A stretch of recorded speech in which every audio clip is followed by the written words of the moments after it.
these issues, serious issues, as an artist?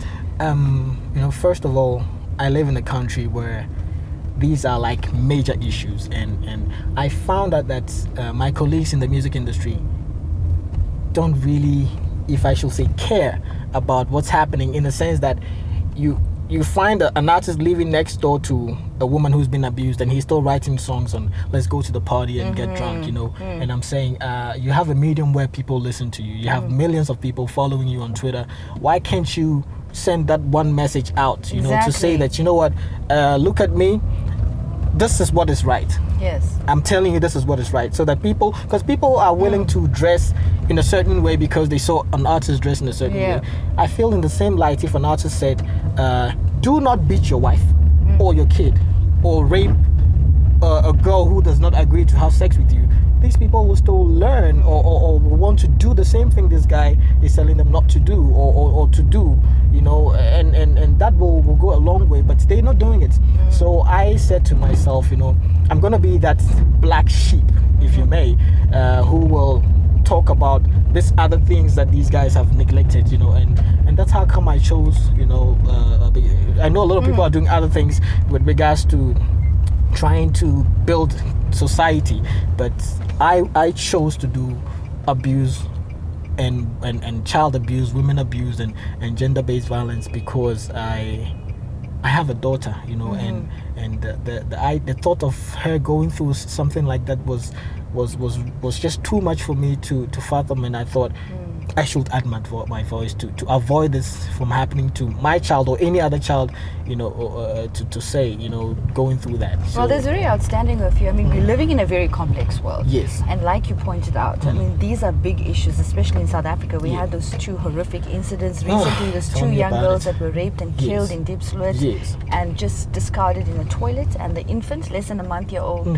she was raped as well by her uncle. Yes. I mean, what were some of the thoughts as an activist running through your mind when these 2 horrific incidents were reported? What the first thing that came to my mind was, you're not doing enough. And it wasn't. I said that to myself, but then I also realized that it wasn't just about me, because trust me, I've written letters to some NGOs that say that this is what we're doing. We're fighting against abuse and rape, and then yet I send them letters to say, I'm willing to give my time. Okay, you guys have the platform, you guys have the resources. I want to give my time as a poet. Let's go to these places and educate these people. And you find they don't even reply to the messages. And these same people, I see them, I meet them. That's actually quite shocking. Yes, I don't want to mention names, but I go to shows.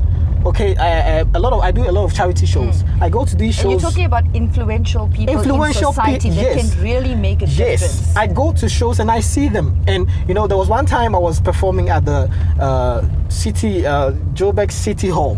Okay, I was performing to homeless kids, and abused kids. So there is this person who comes and says that we have a home for you people, and then if you need support, we'll give it to you. And this same person, I had sent so many emails to this person and she never replied. Mention names. That would be tough, but yes, at least you have an idea of what I'm trying to say. So I realized that in as much as I'm trying, I think the point you're trying to say is that we have key people in society that can really make a difference. Drive. But it's really for show to say that we support certain campaigns, but when it really gets down to doing the work and getting their hands dirty, it doesn't get done. They just like the publicity. Air, basically. Yes, they take like one child who's been abused and say, we're taking this child, we're taking care of this child. But what the public doesn't know is that there are millions of kids who are going through that. So to bring that one child on TV to say, this is what we've done for this kid, forgetting about the other 1,000, it doesn't really make sense to me, because I can only do so much, whereas if let's say an organization from the government department says, you know what, we're going to help you so that we can gather 2,000 people at the Joburg Park, so you can speak to them. It's something that can easily be achieved. Whereas if I had to do it myself on my social network pages, you find I only have 200 people coming to listen to me, and those 200 will not even pass the message on to their peers. But at least you're making a difference in your unique way as an artist. Yes, but and there's that sense of responsibility coming through. Like you say, usually young people want to have fun, go out for parties, etc. How is your work being received when it comes to human rights issues? By the youth, especially. Yes. I think the youth understand where I'm coming from, and recently I've had like 40 other poets, you know, who will come with me every time I have an event of this nature, you know, just to give their time and then also perform poems on the subject. And I realized that it's not that they didn't want to talk or they didn't want to help in the fight, but they didn't have the medium, you know, or the platform on which they could speak.